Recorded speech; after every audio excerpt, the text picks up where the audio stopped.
আজকে আমরা সমবেত হয়েছি পূর্ব বর্ধমান জেলার মঙ্গলকোটের কালীগড়পাড়ায় অবস্থিত দরগাহে আলিয়ায় হজরত গৌসে সানি পাকে মহান সুফিসাধক গৌসে সানি পাক নামে পরিচিত হজরত সৈয়দ জাকির আলী আল কাদরি আল হাসানি আল হুসাইনি আল বাগদাদি আলাইসাল্লাম পাকের 254তম বার্ষিক গুরুত্ব উৎসব উপলক্ষে তিনি হজরত মোহাম্মদ সাল্লাল্লাহু আলাইহি ওয়াসাল্লাম পাকের সরাসরি 29তম বংশধর এবং একই সঙ্গে সুফি কাদেরিয়া তরিকার প্রতিষ্ঠাতা বড় পীর সাহেব হজরত আব্দুল কাদের জিলানী আলাইহিসসালাম পাকের তিনি 16তম বংশধর এবং তার যে 7ম অধস্থান স্থলাভিষিক্ত উত্তরাধিকারী এই সিলসিলায় কাদেরিয়া রেজাকিয়া মুস্তাশিদিয়ার সাজ্জাদুল হোসেন হুজুর পাক হযরত সৈয়দ ইয়াসুফ আলী আল কাদেরি আল হাসানি আল হুসাইনি আল বাগদাদি মাদ্দাজিল্লাহুল আলী পাকের পরিচালনায় এই উরস পালিত হচ্ছে।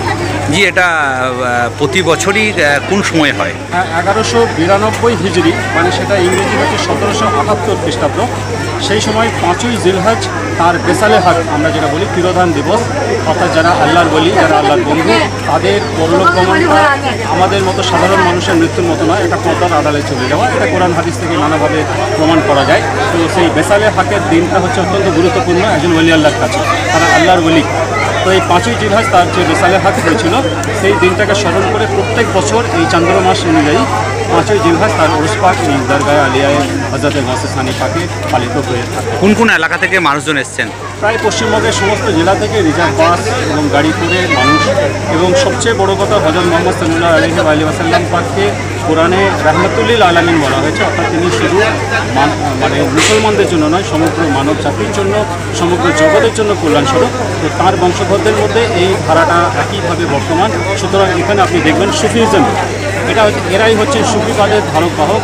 এখানে জাতি ধর্ম নির্বিশেষে হিন্দু মুসলমান সমস্ত জাতির মানুষ এখানে আসেন, সব ধর্মের মানুষের জন্য এই দ্বার অবাধ। এবছর কত মানুষ উপস্থিত হয়েছে মনে হচ্ছে? 10-12 হাজার তো লোক আসেই, তবে আসে চলে যায়, মানুষ আসতেই থাকছে। আজ এবং কাল দুদিন ধরেই চলবে। সকাল থেকে প্রচুর মানুষ অনেকে হাজির হয়ে চলে গেছেন, মাজার পাকে তার দর্শন করে এখানে এসে তারা চলে গেছেন। আমরা পাখি মানুষ, আমাদের প্রার্থনা ঈশ্বরের কাছে সবসময় কবুল হয় না, কিন্তু এই সমস্ত যারা আল্লাহর ওলি, আল্লাহর বন্ধু, যারা আল্লাহর নৈকট্য অর্জন করেছেন, তাদের মাধ্যমে যখন আমরা আল্লাহর কাছে প্রার্থনা করি সেটা কবুল হয়। প্রশাসনের ভূমিকা কেমন দেখছেন? প্রশাসন অত্যন্ত সুন্দরভাবে আমাদের সহযোগিতা করেন, স্থানীয় পুলিশ প্রশাসন সবাই এই উরস পাকে প্রত্যেক বছরই আমাদের।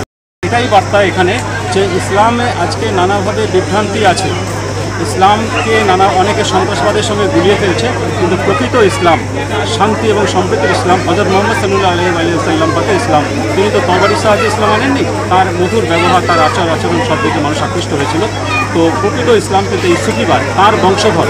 তিনি বলেছিলেন আমি দুটো ভারী জিনিস রেখে যাচ্ছি, এক হচ্ছে কোরআন এবং এক আমার এই আহলে বায়াত, আমার বংশধর। সুতরাং এই বংশধরদের মধ্যেই প্রকৃত সুফিজম, শান্তি এবং সম্প্রীতির ইসলাম রয়েছে। প্রকৃত ইসলাম কিন্তু এই সুফিবাদ। বাকি যারা এই সুফিবাদ থেকে সরে গেছে, হযরত মুহাম্মদ সাল্লাল্লাহু আলাইহি ওয়াসাল্লাম পাকের বংশধর থেকে দূরে সরে গেছে, আহলে বায়াত থেকে দূরে সরে গেছে, তারাই কিন্তু ইসলামকে আজকে নানাভাবে বিকৃত করছে। আপনার নাম বা পরিচয়? আমি চৌধুরী ইফতেখারুল হক, আমি পুরস্কার স্কুলের শিক্ষক।